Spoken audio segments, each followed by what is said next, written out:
Dear students, welcome to Analysis and Design of Digital Circuit Lab. I am Sahana B, Assistant Professor in the Department of Electronics and Communication Engineering. Today, I am here to explain about the conduction of lab experiments. In this lab, all the experiments are conducted using Digital IC Trainer Kit. Today, I am here to give brief introduction about Digital IC Trainer. As you can see, in Digital IC Trainer, there are 4 16-pin IC sockets and one 40-pin IC socket. Whenever you are connecting the IC on the IC socket, you are supposed to connect VCC and ground, where VCC is plus 5 volt and ground is 0 volt. So whenever you are giving the inputs to any of the experiment, so you will be using logic inputs. You can give the logic inputs by making use of these switches, which are called as toggle switches. So if I want to give logic 1 as input, I have to make the switch high. And if you want to give the input as logic 0, then you have to make the switch low or off. So this red colored terminals are logic outputs. Whenever you are seeing the output on the logic output terminal, so if the LED glows, then that indicates that output is high. And if the LED is off, it indicates that output is 0. In the trainer kit, you have the provision for giving the clock inputs also. That is 1 Hz, 10 Hz, 100 Hz, 1 kHz, 10 kHz. These clock inputs you can make use for the given experiment. And also there is a provision to give clock manually. That is, some of the experiments like counter, you can use positive clock and negative clock.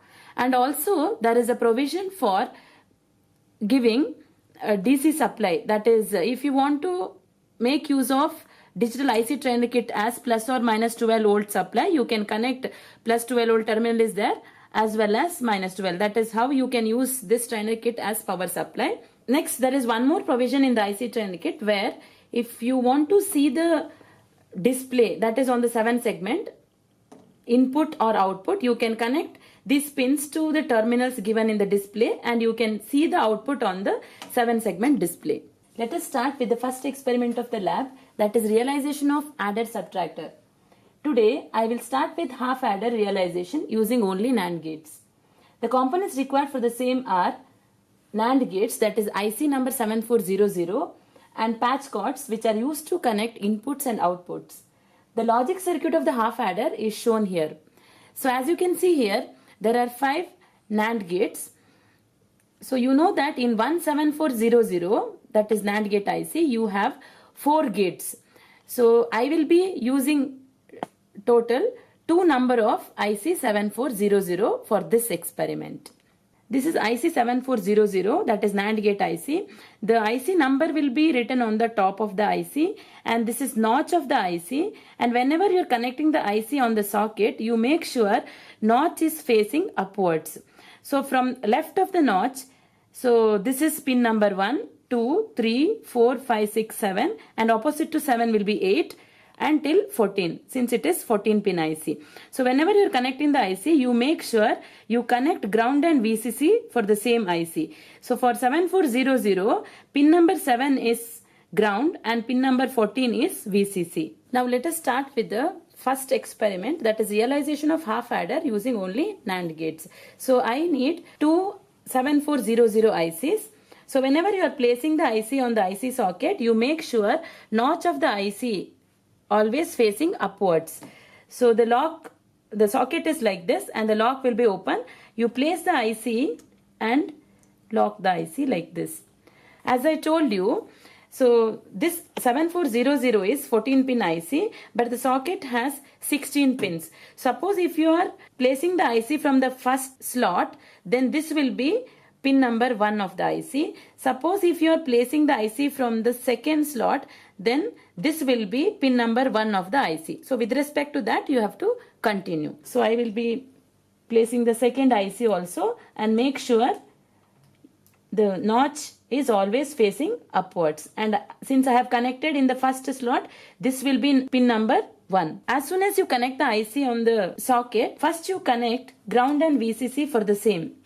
So this is ground. For the pin details, you can refer the data sheet. So VCC will be 14. And for this IC also, I will connect ground. And I know ground is 7th pin and VCC is 14th pin. Okay. So next will be from the circuit. I know that A and B, that is pin number 1 is A, that is A input, and pin number 2 is B input. So these two are two inputs of half adder. And from pin number 3, you should connect it to 5th pin of the IC, and 5th and 9th I will short it. 5th and 9th, so this is 7th, 8th, 9th. 9th I will short it. Then pin number 1 is also connected to 4th, right? So next pin number 2 is connected to 10, that is from the circuit again, 2 to 10. So next is pin number 6 of the IC is connected to 12. See, is connected to 12, that is 7, 8, 9, 10, 11, 12. So pin number 8 is connected to 13, 7, this is 8. 8 is connected to 13. Then lastly you have 11 as output. So this is 11. 11 is output and this is sum of half adder. And for the carry, as you can see, so I will be getting AB whole bar from this gate output. So if I give it to one more NAND gate, that will be AB double bar, which is nothing but carry of the half adder, that is equal to AB.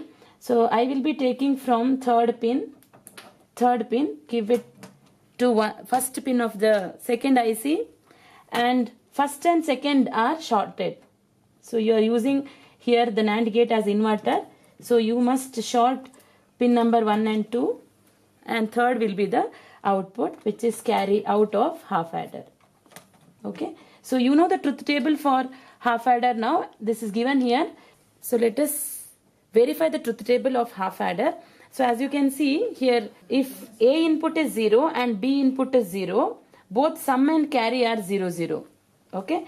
If A is 0 and B is 1, okay, then 0 plus 1, that is sum is high and carry is 0.